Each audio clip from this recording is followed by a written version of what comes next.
Assalamualaikum warahmatullahi and salam sejahtera, salam kepada semua. So hari ni kita kelas online lah kot nah. Saya bagi secara recording je lah ni. Berkaitan dengan truth and truthfulness. Ada dua bahagian dalam saya punya slide ni. Satu bahagian truth and truthfulness, satu lagi bahagian whistleblowing. So truth and truthfulness ni saya akan pergi sekali lalu sahaja. Tapi yang bahagian whistleblowing tu saya akan sedikit ada penerangan lah. Okay. Dan yang ketiganya, last kali nanti saya akan maklumkan berkenaan dengan kita punya assignment pada minggu ni. Okay. Perkara yang pertama, truth and truthfulness. Benda ni normal. Kita nak cuba relatekan truth and truthfulness ni di dalam akademik lah. So dalam akademik ni, truthfulness ni biasalah tentang berkaitan dengan research lah. Data tak boleh tipu, tak boleh ambil data orang dan sebagainya. Okay. Kemudian tuan-tuan punya judgement tak boleh bias, tak boleh tipu dan sebagainya. Satu lagi berkaitan dengan research ni, kalau tuan-tuan perasan, bila dia berkaitan dengan biomedical atau medical yang melibatkan human ataupun binatang, kena ada consent lah. Kena ada kebenaran daripada orang tersebut lah kan.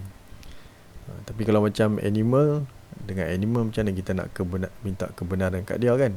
Problem juga kan. So benda ni kena ada etika dah, melalui etika. Alright.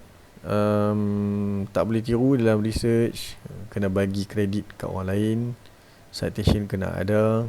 Kemudian misrepresenting pun elakkan. Kemudian jangan misleading. Apa yang orang tu cakap kita pergi spin pula kan. Itu pun tak boleh. Kemudian sama juga kalau macam truthfulness ni berkaitan dengan consultant lah. Selalunya bila kita nak jadi consultant ni, kita macam-macam lah kita claim kan. Over advertise pun ada kadang-kadang kan. Itu normal lah. So elakkan lah. Kemudian yang lain-lain tu, expert witness di dalam court, advisor. Selalunya terjadilah engineer ni akan jadi witness dalam court dan sebagainya kan. Itu kena, responsibility kita ni kena clear lah. Alright. Okay, so yang terakhir sekali berkenaan dengan whistleblowing lah. So whistleblowing ni saya nak sebut sebabnya dia ni sangat quite important juga dalam kita punya kehidupan seharian.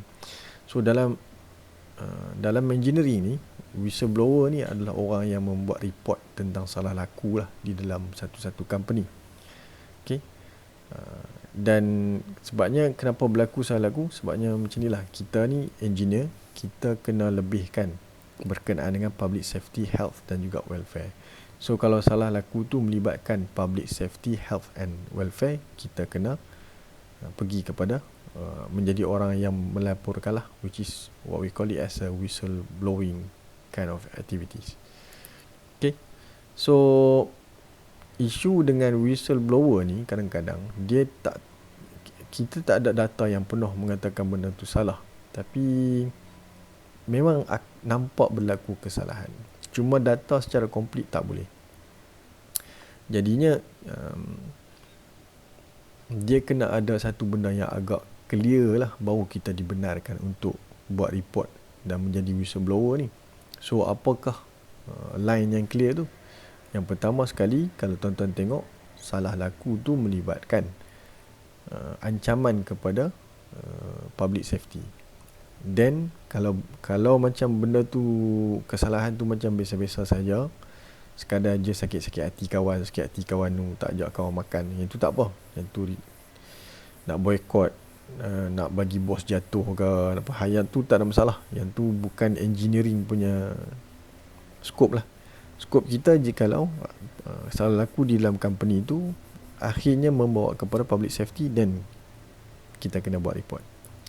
Yang keduanya, kita nak pergi kepada whistleblower ni setelah semua laluan proses-proses tu dah pun kita lalui secara internal. Kita dah jumpa bos, kita dah cakap kat HR, kita dah cakap dekat ONU, kita dah cakap ni, kita dah buat masukkan dalam meeting, kita dah raise dekat dalam OM, macam-macam. Bila dah tak boleh pergi sangat dah, baru kita pergi kepada external lah. Ini adalah konsep bagi seorang engineer lah. Hopefully awak apply jugalah benda tu di dalam MSI. Kemudian kena ada evidence, paper trail. Bila tuan-tuan buat benda ni, at least tidak boleh berdasarkan rasa-rasa lah. At least kena ada juga certain dokumen. Tak boleh kosong lah, kena ada sikit. Dan yang terakhir ni, yang ni menjadi perdebatan. Kalau gamak kata kita buat report ni, dan setelah kita buat report, kita agak-agak berlaku perubahan dalam company, then should be, ada setengah pendapat kata boleh kita proceed dengan kita punya report. Tapi kalau kita buat report tu tak tentu menang kan, nampak slim. Bagi sesetengah engineer kata benda ni tak perlu buat lah kalau macam tu gaya. Tapi ada engineer kata tak kisah, benda tu ada tanggungjawab, so kena buat juga. So kamu boleh pilih antara dua lah nanti. Okay. Cumanya kita engineer ni kita ada dua tanggungjawab. Satu, tanggungjawab kita sebenarnya kepada public safety. At the same time kita makan gaji, so maknanya kita juga bertanggungjawab terhadap company. Tapi tuan-tuan kena maklum, priority bagi seorang engineer adalah public safety. Dia kena duduk di atas dahululah. Okay. Kemudian bila yang whistleblowing ni menjadi mandatory, menjadi kewajipan, bila tuan-tuan tengok perkara tersebut kalau tak dilaporkan akan merosakkan ataupun akan menyebabkan orang kata apa, problem dekat public safety. And then benda tu menjadi wajib untuk tuan-tuan buat report. Okay. Bila tuan-tuan buat report ni, biasanya tuan-tuan akan terdedah kepada bahaya daripada company lah kan. So company akan start marking tuan-tuan, gaji tak naik, pangkat tak naik, siap-siap kena buang kan. Tapi dekat dalam Malaysia ni kita ada protection untuk whistleblower ni. Okay. Ada 3 perkara yang akan diberi orang kata apa, protection lah kepada seseorang whistleblower tu yang membuat laporan tu. Yang pertama adalah diberi perlindungan terhadap identiti dia. Identiti tidak akan diberitahu. Yang kedua, tuan-tuan ada kekebalan daripada segi undang-undang, legal immunity. Dan yang ketiga, tuan-tuan ada kekebalan ataupun diprotect lah, job protection lah. Tuan-tuan ni tak boleh kena bar, tak boleh kena buang dan sebagainya lah. Okay. So yang ni adalah satu reference daripada general, daripada international. Dia orang kata tuan-tuan kalau nak buat report, make sure tuan-tuan yakinlah bahawa benda ni betul. Kemudian channel yang tuan-tuan nak buat tu pergi kepada channel yang betul. Kemudian tak boleh nak secret-secret lah, kena bagi tahu secara semua. Hak ni general punya guideline daripada international. Tapi dalam Malaysia, tuan-tuan ni akan diberi protection sebagai whistleblower jikalau tuan-tuan orang kata apa, buat report berkenaan dengan satu problem tu ada melibatkan criminal offence, berlaku bribery, corruption, penipuan dan sebagainya. Ataupun yang benda yang tuan-tuan report tu berlaku pelanggaran terhadap undang-undang, breach of the law kan. Ataupun problem yang tuan-tuan highlight tu dia melibatkan keselamatan kepada public. Ataupun benda yang tuan-tuan jadi whistleblower tu, isu yang tuan-tuan highlight tu adalah melibatkan tentang misuse, salah guna dana-dana public dan sebagainya. Tu 4 perkara ni saja. Jika tuan-tuan buat aduan berkenaan dengan 4 perkara ni sahaja, barulah tuan-tuan akan diberi perlindungan. Kalau tuan-tuan pergi cerita pasal company saya nak jatuhkan bos saya ke apa, ada coup lah kan, ada yang tu memang tak dapat perlindungan lah kan. Itu sonok sendirilah no. So itu saja berkenaan dengan whistleblower. So 2 perkara dah saya selesaikan. Satu, truth and truthfulness. Yang kedua berkenaan dengan whistleblower. Yang ketiga, yang terakhir, berkaitan dengan awak punya assignment. Saya dah upload dekat dalam VLE. So soalan dia mudah sahaja, tak susah. Tetapi dia ada method untuk jawab. Saya harapkan tuan-tuan dapat follow method ni lah. Ada 3 metod untuk jawab. Metod yang pertama, tuan-tuan kena bagi tahu position tuan-tuan.